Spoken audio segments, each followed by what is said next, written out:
Gyanodaya channel प्रस्तुत करता है विषय गणित, कक्षा 3, पाठ्य पुस्तक गणित मेला, पाठ 11, भरो और उठाओ। प्रस्तुत करता अजय कुमार गुप्ता। बर्तनों की धारिता के बाद अब हम देखेंगे वस्तु भारी है या हल्की। चिंटू ने एक हाथ में 3 पाठ्य पुस्तकें और दूसरे हाथ में एक पेंसिल बॉक्स 30 सेकंड के लिए पकड़ रखा है। चिंटू का एक हाथ दूसरे से नीचे क्यों है? बच्चों, आपने देखा है तराजू को? तराजू में जिस पलड़े में अधिक वजन होता है वह नीचे झुक जाता है। भारी वस्तुएं अपने वजन के कारण नीचे गिरती हैं। इसका अर्थ है पाठ्य पुस्तकों का वजन पेंसिल बॉक्स से अधिक है। तालिका में दी गई वस्तुओं को दोनों हाथों से पकड़ने का प्रयास कीजिए और अपने मित्र के साथ मिलकर पता कीजिए कि कौन सी वस्तु भारी है और कौन सी हल्की है। क्या आप और आपके मित्र इस बात पर सहमत हैं कि कौन सी वस्तु भारी है और कौन सी हल्की? दी गई तालिका में वस्तुओं के नाम और उनका भार लिखिए। जैसे पेंसिल, पिन पोंग गेंद, इसी तरह से कुछ वस्तु आप ले सकते हैं। अब इन्हें अपनी तुला में तोलकर देखिए कितने सिक्के या रबड़ इस वस्तु को संतुलित करने में आप प्रयोग करेंगे। जैसे पेंसिल के लिए 2 रबड़। इसी तरह से बाकी वस्तुओं को तोलिए और उनका भार लिखिए। यहाँ हमने रबड़ और सिक्कों का प्रयोग भार मापने के बाट के रूप में किया। आइए थोड़ी भारी वस्तुओं को मापने के लिए एक और बाट बनाएं। माचिस की डिब्बी को रेत से भरिए और इसका उपयोग निम्नलिखित वस्तुओं को तोलने के लिए करिए। माचिस की डिब्बियों के अनुसार वजन का अनुमान लगाइए और फिर उन्हें तोलकर सत्यापित कीजिए। तो कुछ वस्तुएं जैसे पेंसिल बॉक्स, चम्मच, 4 कंचे, इसी प्रकार और भी वस्तु आप ले सकते हैं तोलने के लिए। और अपने माचिस की डिब्बी के बाट से इनको तोलिए, अनुमान लगाइए और तालिका को भरिए। वजन का खेल, इस गतिविधि को समूह में करेंगे।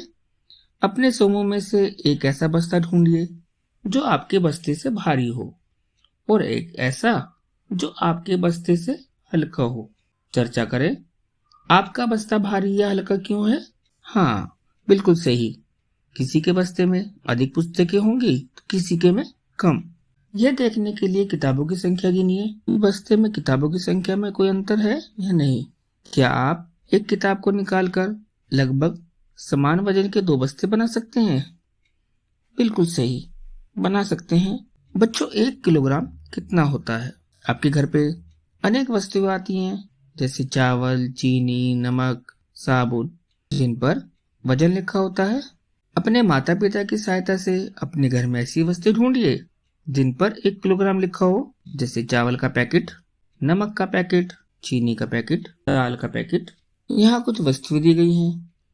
अनुमान लगाइए इनमें से कौन सी वस्तुएं 1 किलोग्राम से हल्की हैं या 1 किलोग्राम से भारी हैं।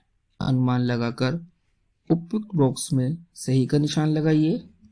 जैसे पेन 1 किलोग्राम से हल्का, टेबल 1 किलोग्राम से भारी, पानी की बोतल 1 किलोग्राम से हल्की, लंच बॉक्स 1 किलोग्राम से हल्का, गुब्बारे 1 किलोग्राम से हल्के होंगे, पेंसिल बॉक्स 1 किलोग्राम से हल्का है, तकिया 1 किलोग्राम से भारी। तराजुओं को देखिए और सही शब्द पर सही का निशान लगाइए।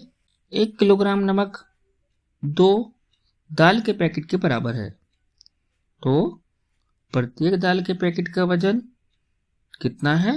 आधा किलोग्राम। इसी प्रकार 1 किलोग्राम नमक 4 चाय के पैकेट के बराबर है, तो प्रत्येक चाय के पैकेट का वजन कितना होगा?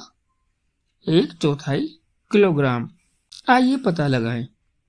अपने घर के चारों ओर देखिए और उन वस्तु की पहचान करिए जो लगभग आधा किलोग्राम और 1/4 किलोग्राम की हैं। इन वस्तुओं को अपने हाथ से महसूस कीजिए और अंदाजा लगाइए कि आधा किलोग्राम या 1/4 किलोग्राम की और कौन सी वस्तुएं हैं। उन वस्तुओं की सूची बनाइए जो लगभग 1/4 किलोग्राम और आधा किलोग्राम की हैं। अब इन्हें 1 किलोग्राम नमक के पैकेट से तोलकर सत्यापित कीजिए। गेंदों का खेल, मोंटू ने अपने दोस्तों से एक पहेली पूछी। 3 गेंदें आकार में एक जैसी दिखती हैं, उनमें से एक भारी है और 2 गेंदें वजन में बराबर है। आपके पास केवल एक तराजू है और कोई बाट नहीं है। 3 गेंदों और तराजू का उपयोग करके क्या आप पहचान सकते हैं कि भारी गेंद कौन सी है? हाँ, आपको कितनी बार वजन करना होगा?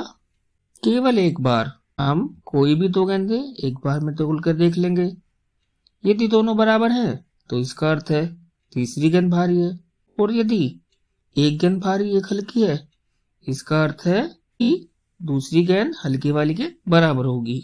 लाल, नारंगी और हरे रंग की 3 समान आकार की गेंदें हैं जिनका वजन अलग अलग है। आप यह कैसे पता लगाएंगे कौन सी सबसे भारी है और कौन सी सबसे हल्की है? तो बच्चों, इसके लिए आप तराजू का उपयोग कर सकते हैं, लेकिन बाट का उपयोग नहीं कर सकते। कीजिए पता।